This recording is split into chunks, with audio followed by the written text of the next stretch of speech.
समंदर में फंसा हुआ जहाज निकाल लिया गया है। तमाम लोग महफूज हैं। शहर से दूर हूँ पर खबरों से दूर नहीं। तो अभी अपना फोन उठाइए और समा SMS न्यूज अलर्ट्स हासिल करने के लिए SA टाइप कीजिए और भेज दीजिए 8125 पर। समा SMS न्यूज अलर्ट्स, जानते रहना लाजमी है। मैं जानता था कि वो सब उसने सिर्फ इसलिए किया था कि वो मेरा सामना नहीं कर सकती थी। मैं सारा दिन बेमकसद घूमता फिरता रहता, हर वक्त शगुफ्ता को याद करता। अम्मा को अंदाजा हो गया था कि मैं बिल्कुल टूट चुका हूं। इसलिए उन्होंने मुझे बड़े प्यार से समझाया कि बेटा, इंसान मरने वालों के साथ मर नहीं जाता, जिंदगी तो चलती रहती है। और अब मेरे कांधों पर बेटे की जिम्मेदारी भी है। अम्मा की बातें मेरे दिल में उतर रही थी और आहिस्ता आहिस्ता मेरे अंदर तब्दीली आने लगी थी। और मैंने किसी न किसी तरह एक रिक्शा कर लिया था। अगले 2-3 बरस तक मैं रिक्शा चलाकर अपने बेटे की परवरिश करता रहा। अकेलेपन की वजह से मैंने अम्मा और बेटे को खाला के घर भेज दिया था। एक दिन मैं रिक्शे में सुस्ताने के लिए लेटा था कि भाई साहब, नाज़िमाबाद चलेंगे? भाई साहब, नाज़िमाबाद चलेंगे? भाई साहब, नाज़िमाबाद चलेंगे? नाज़िमाबाद चलेंगे? वो बहुत खूबसूरत थी और मेरे सामने कुछ इस अंदाज से खड़ी थी कि 4 साल बाद मेरा दिल फिर वैसे ही धड़का था, जैसे पहली बार शगुफ्ता को देखकर धड़का था। उसका नाम कोमल था। ये मुझे बाद में पता चला था। वक्त कैसे कट गया पता ही न चला। यही वो लड़की थी जिसकी वजह से आज मैं यहां तक पहुंचा हूं। अपनी मतलूबा जगह पर उतरकर जब कोमल की मां ने मुझे किराया दिया तो मैंने इनकार कर दिया। कोमल की मां मुझे जमाना शनास औरत लगी थी। उसने मेरा शुक्रिया अदा किया और चली गई। उनके जाने के बाद मैंने सोचा कि काश इन लोगों से दोबारा मुलाकात हो। यही सोचकर मैं अगले कई दिन तक उन्हीं जगहों से सवारियां लेता, उन्हीं रास्तों पे भटकता जहां ये दोनों मुझे मिली थी। मेरी तलब और तलाश रंग ले आई थी। कोमल जब भी आती मुझे लगता जैसे वो मुझसे कुछ कहना चाहती है। उसकी आंखों में एक अजीब किस्म का बुलावा या पैगाम होता। मुझे हर वक्त यही लगता कि ये अब कुछ कहे, ये अब कुछ कहे।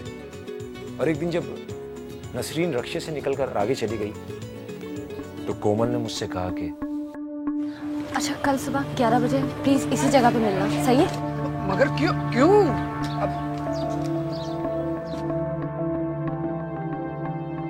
मैं यही सोचता रहा कि आखिर ऐसी क्या बात थी जो उसने मुझे वहां कल बुलाया था। कई खुशफहमियां और अंदेशे दिल में आते रहे। अगली सुबह मैं मतलूबा वक्त और जगह पर पहुंच गया।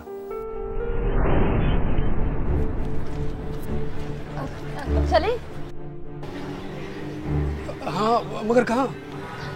यहाँ से चलें प्लीज, अब जल्दी चलें जरा।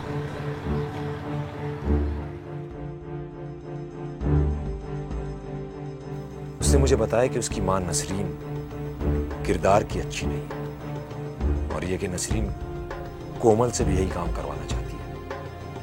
कोमल ने कहा कि उसकी छोटी बहन किरण को भी उसकी मां इसी रास्ते पर डाल रही है, मगर कोमल ये सब नहीं करना चाहती और इसीलिए मुझसे मदद मांग रही है। उसकी इस तरह बात करने से मैं एकदम सन्नाटे में आ गया था। उसका कहना था कि वो मर जाना चाहती है। वो कह रही थी मैं उसे अपने हाथ से गला दबाकर मार दूं, लेकिन उसे इस दलदल से बचा लूं। मैंने उसके बाप के बारे में पूछा तो उसने बताया कि वो हमारे साथ नहीं रहता।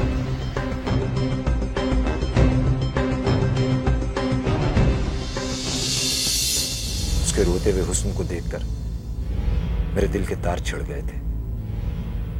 उसकी झील सी आंखों में डूबते डूबते मैंने उसका हाथ थाम लिया था और फिर ये पूछा था कि क्या उससे शादी करूंगी, और उसने धीरे से सर झुका दिया था,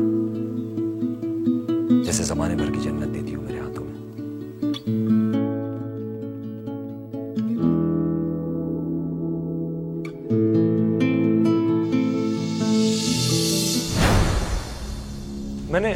मैंने शहर नहीं छोड़ा था, बल्कि दिलेरी से रक्षा चलाता था, क्योंकि मुझे यकीन था कि कोमल मेरी तरफ है, इसलिए कोई खतरा नहीं। और एक दिन अचानक दिलावर, तुम मेरी बच्ची को कहाँ ले गए? जहन्नम से निकालकर जन्नत में। बेटा, तुम शायद ठीक ही कह रहे हो, मगर मैं तुम्हें एक बात बताऊं कि बच्ची की जुदाई में मैं बहुत तड़पी हूँ। मैंने अल्लाह से माफी मांग ली है। अरे आखिर आप चाहती क्या है? मैं चाहती हूँ तुम और कोमल मुझे माफ कर दो।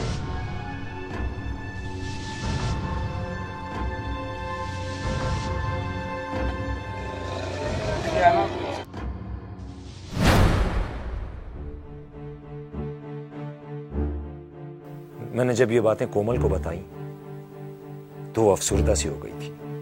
मुझे यूं लगा शायद माँ याद आ गई हो। तो मैंने उससे कहा कि मैं तुम्हें कल जाते हुए उनके घर छोड़ आऊंगा और वापसी पर ले आऊंगा।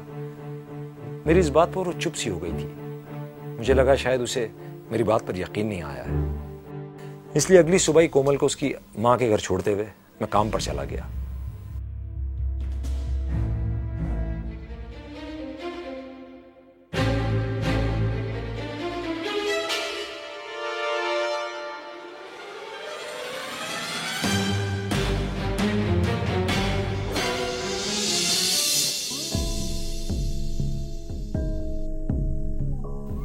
और जब मैं रात में उसे घर वापस लाया तो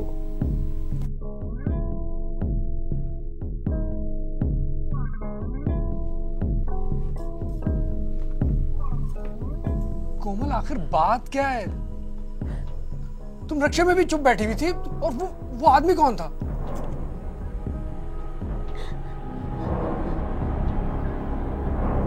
कोमल, खुदा के लिए कुछ बोलो। अरे इस रोने धोने से कुछ नहीं होता। देखो, तुम मेरा भरोसा करो, तुम मुझे बताओ आखिर हुआ क्या है?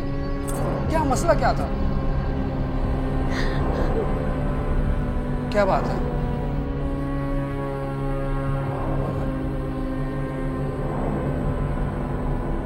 अरे कोमल, आखिर बात क्या है? मुझे बताओ। उसने जो बात मुझे बताई थी,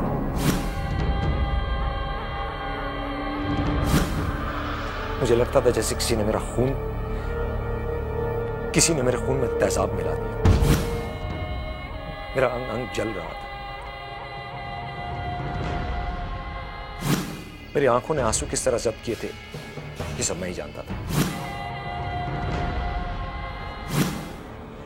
मेरा दिल चाह रहा था कि आसमान फट पड़े, क्योंकि मेरे लिए तो क़यामत आ चुकी थी।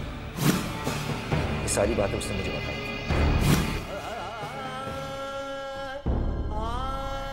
मैं सोच रहा था कि उसने शोर क्यों नहीं मचाया। उसने अपने आप को जान से क्यों नहीं मार लिया, जबकि वो तो खुद मारना चाह रही थी। फिर क्यों उसने ये सब नहीं होने दिया था।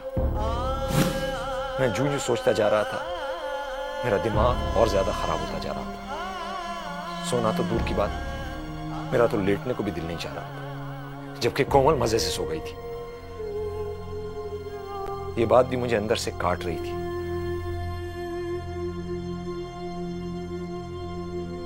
आखिर मैंने फैसला कर लिया था कि खुद को खत्म कर लूं। मैंने किचन से छुरी उठा भी ली, मगर फिर मैंने सोचा कि खुद को क्यों मारूं। कसूरवार तो ये लोग हैं, सजा भी इन्हीं लोगों को मिलनी चाहिए। मैं क्यों इन्हें जाने दूं। बस यही सोचकर रुक गया था। मेरे दिमाग में वो पल घूम रहा था जब वो मुझे अपनी कहानी सुनाते हुए अपने हाथों में पहने हुए कंगन से खेल रही थी, क्योंकि वो रो तो रही थी, मगर मुझे उसका कंगन से खेलना चुभ रहा था।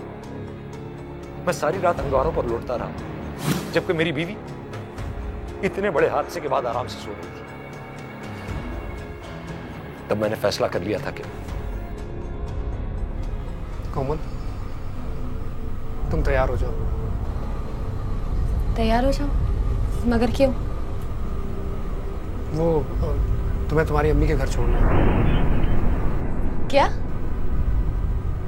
जो कुछ हुआ तुम उसे भूल जाओ, और मैं नहीं चाहता कि तुम मेरी वजह से अपनी अम्मी को छोड़ दो। लेकिन दिलावर, मैंने कहा ना, जो कुछ हुआ उसे भूल जाओ। कोमल दिल से तैयार न थी, मगर मेरे इस अंदाज से उसे मानना ही पड़ा था।